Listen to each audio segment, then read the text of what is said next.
abang kasi dadaanan daw ako ni ni anak ko.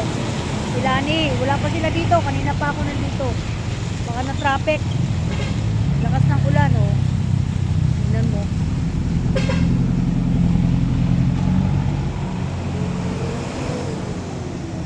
Ayan, mga guys.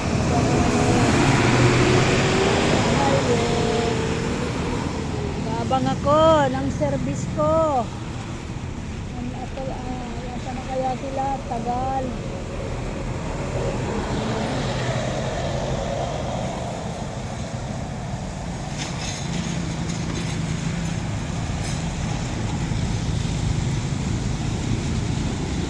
Wala pa. Pag mayroong top load, yung mayroon sila sa itaas ng kanilang sasakyan, yun sila na yun. Kaya ayan mga guys, na lakas pa naman ang ulan ngayon dito sa atin. Lakas ang ulan. May upuan sana doon, no? Doon sana ako upo, kasi lang ayoko mga guys, kasi kung sino-sino umuupo dyan, na baka mamaya may mga virus dyan. Kaya dito na lang ako, tatayo na lang ako. Tiyaga na lang tayo. Tumayo. Sanay naman tayo tumayo eh. 'Di ba? Oh. Iniwan ko ang asawa ko, natutulog. Nagpaalam lang ako, sabi ko alis na ako. Doon siya ngayon. Ayan, okay mga guys.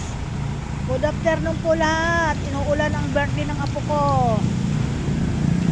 Yung birthday talaga niya, umuulan mga guys. Yan ang blessing sa kanyang ulan. Maganda daw yon. Ang birthday niyang inuulan. Yan, tingnan mo, andun naman ang kapanahonan kasi maulan. Guys, ako lang mag-isa, di na ako nagsama kasi ayoko nang magulo. Gusto ko tahimik na lumalakad. Hindi ko na alam sana sila nakarating. Ang tagal nila. Yan.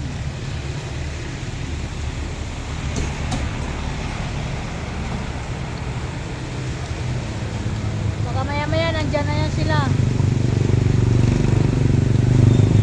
Dito na ako sa baba ng school sa highway. Okay, thank you.